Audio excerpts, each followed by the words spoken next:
Karwan posted something very interesting the other day, and he posted something about, why do entry level employees have to be experienced?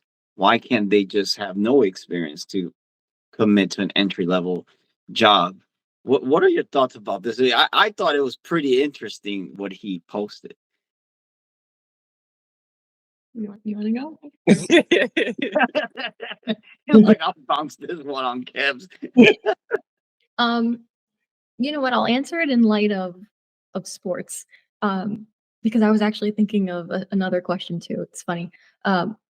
Sport in the sports field, all of the athletes, all of the players, they're one of the most highest paid people in the world, right? They get paid millions and millions of dollars to have these contracts to play. Some people will ask, like, is it worth it? Like, are they more important than a doctor or a policeman? I've heard a lot of people ask these questions, but when I sit and think about it, I'm like, well, what does sports represent for people who watch it?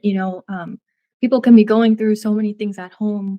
A lot of, like, the world is weighing on their shoulders. They get on the field, they get on the court, all of it like melts away, and they have a purpose, they have a dream. And I feel like when you look to the sports industry, the sports world, it sets so many young men on fire and young women to, like, use, like, their struggle, to use their story, and, like, it sets them on fire to go after something. And whether they've been playing since they were little in the streets, right? Playing basketball, playing football. So I feel like with an entry level position, I think experience can be anything, right? Like, if you're a well-rounded individual where you're living a certain way of life, like my way of life could have been different from Kevin's and both of you guys. And I think, like, to have some sort of experience in life is instrumental when starting a position. I don't think it should make or break you getting the job, because it is entry level and they did say they will train. I always say that. I'm like, you're willing to train, that's willing to learn. But experience, like, broadly speaking, I think our way of life shapes us into who we are and how we show up, and it gives us that drive. Um, but not speaking in the realm of sports, I do think, like, if they're willing to train, you shouldn't have, like, all of this experience. You should go in and be able to be coachable and be able to learn. So that's my answer. Cool. I think with entry level, it's easy to mold entry level. Like because it's like especially if you don't have the experience, it's easier to mold somebody who doesn't have the experience, because then it's like, okay, you give them a pathway, they take it, versus like somebody with the experience, it's like you give them a pathway, and then they choose certain ones off their experience, and sometimes that's the best. But if it's at an entry level, right, and an entry level looking to do the basics, and somebody who just needs to run the basics of certain corporations, like for example retail, you just need to run the basics of stocking, pushing out product, and selling the product. Like at Ralph Lauren had the basics of selling a T-shirt. Like you'd be trained on that. Now, level up from that, like now negotiations. Now that's when you need the experience of selling the T-shirt, because when you were selling the T-shirt, you were gaining experience talking to that client, and then it was like a subconscious negotiation between like client saying, "I'm going to take the T-shirt," versus between the client like being like influenced with the T-shirt, right? Versus not being influenced with the T-shirt. Mm-hmm. And now at the negotiation level will be like the designer for the T-shirt, like, okay, like we know that these T-shirts sell from here, like maybe we could design, if this design was on the T-shirt, or we could probably sell it for 15, or if this design was on the T-shirt, we'll sell it for 25. This design was on it, let's go down to this one, to another 15, etc., etc. Like those types of jobs need the experience. It's so weird, because I honestly I would accept anybody who doesn't have the who doesn't have the experience, because then I could just teach them the system. And then if they, and I will also accept people that have the experience, because it's like, okay, maybe they could show me a perspective that I haven't seen before from the experiences they had, and or they could also help. They'll also help grow from their experience, etc., etc.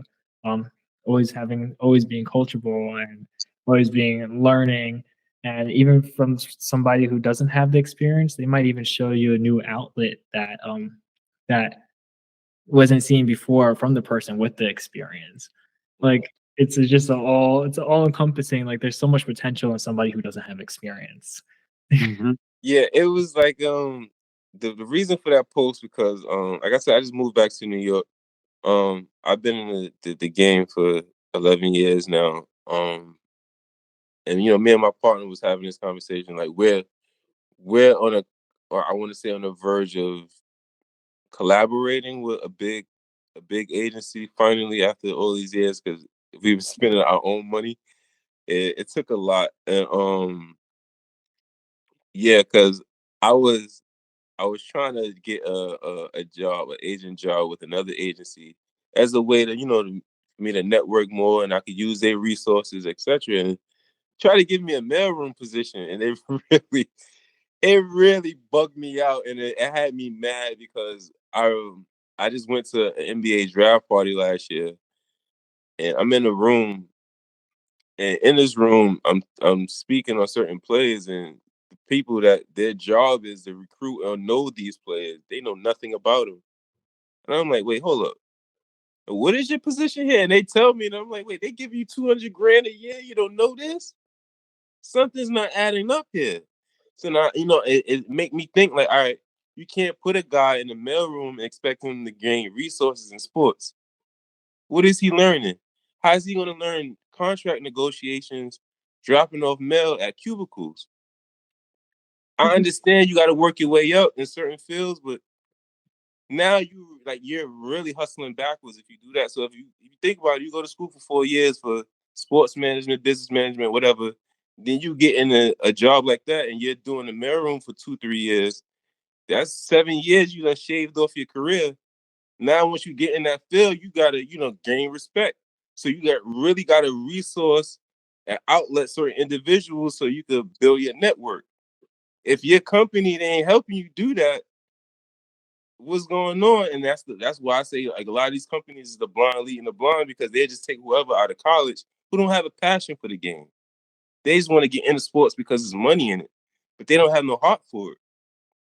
You know what I mean? And that's what, and it goes back to what I was asked earlier. What separates me and Eli is that me and Eli, we're still tied to our neighborhood. We're still at college games and high school games here in the neighborhood. We know a lot of our New York, players, or their parents, or the coaches, etc. So it's like all of that feeds into the growth of not only us but the players also. It's like you need that, you know what I mean? And it's like you take that to build your player up. I can't do that working in the mailroom. I can't do that just getting coffee for somebody, especially if you're not really teaching me that. You can't. You're not showing me how to read a contract, how to third certain clause in a contract. I'm learning that now in year 10. That's not helping me. You know what I mean? So now I just wasted 10 years after college or after high school, whatever the case may be, and I'm nowhere near where I need to be. So like that entry level is like is finicky with me. You know what I mean? It's like if you're not really teaching a person how to grow on their own, then you're just teaching them how to be stagnant in that position, or how to not really see, or putting a ceiling over their head. When in actuality, there's no ceiling in anything. You know what I mean? So it's like you could start off saying I want to be an agent, and then you go from being an agent to the head of operations for an NBA team. It happens. I know someone that didn't go to college, never was an agent. He's working on the NBA team, making a lot of money. You know what I mean? And that happens. So it's like it's really about who you know, and who like the person you know. Are they willing to mold you and help you grow? If they're not willing to help you, then you're not gonna go anywhere. It's gonna get frustrating, and the next thing you know, you're like, all right, I don't even love this sport, and it happens. It happens a lot, and it shouldn't.